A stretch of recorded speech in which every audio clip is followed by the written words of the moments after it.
વાગ્યા છે સવારના 9:30. કેમ છો? આઈ હોપ તમે મજામાં જશો. જય દ્વારકાધીશ અને નવો બ્લોગમાં તમારું સ્વાગત છે.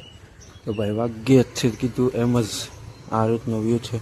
કંઈક બીજી એક ચોક છે જોઈએ છે 5 નંબર ઘરમાં સવાર તો બપોર સુધીની છે. તો અત્યારે જોઈએ શું શહેરી ચોકમાં પેટીએમ એવું કંઈક છે તો જઈએ છીએ અત્યારે. તો આપણે ત્યાં જવાનું છે ત્યાં જ મળીએ. બાકી ચા નાસ્તા પાણી કરી લીધા. અત્યારે પહોંચી ગયો છું રેસ્કો છે અહીંયાથી આમ જોઈ શકો આ રેસ્કો સાંઈ બાળ ભવને જવાનું છે. જોઈએ બાળ ભવને જઈએ આ રીતે.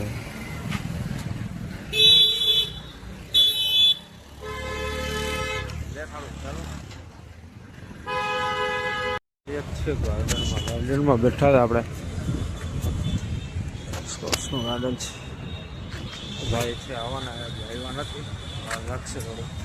ગાર્ડન જોવો તમે ગાર્ડન બહારનો નજારો ફૂલ ને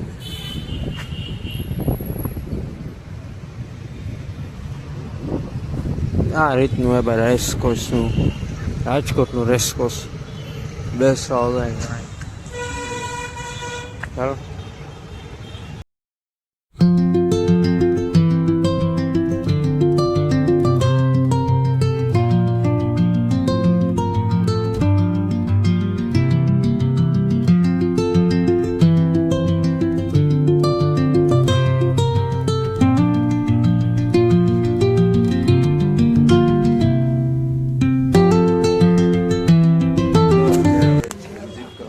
આપણે વિઝિટ કરે છે ને આ જો ટોમી આમ કઈ કરે તો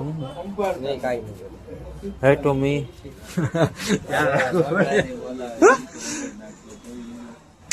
ટોમી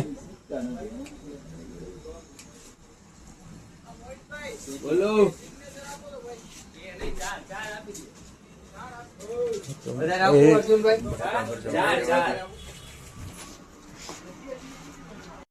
અત્યારે આવ્યા છીએ અહીંયા. આ મેન બિલ્ડિંગ છે દોસ્તારનો જોબ કરે છે. જો ગાડીઓ સામે મર્સિડીઝ બિલ્ડિંગ અહીંયા ક્રેટા તો નહીં ગાડી નામ તો નથી આવડતું મને.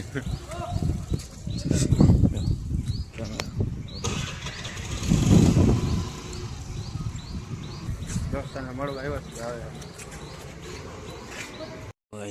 આ રીતની ઓફિસ તેનું પાર્કિંગ છે.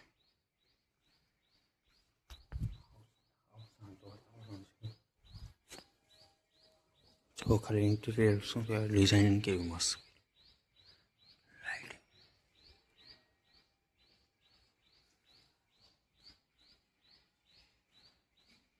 ભાઈ મળો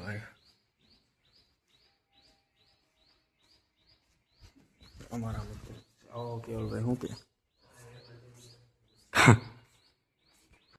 અત્યારે કામ પતી ગયું છે આવી ગયા છે. પછી આપણા રૂમે વાગ્યા છે 1:30 જેવું થયું છે. મોરી ભાઈ આવ્યા લાગે છે.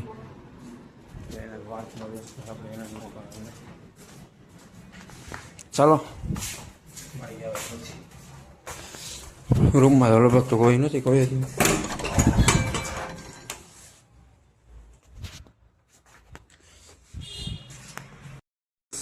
વાગ્ય છે 4:30. જો બાપુ ચાલુ જ છે ભાઈ. હવે શું કે ચા પીવાની ઈચ્છા થઈ ચા પીવા જઈએ ને ચા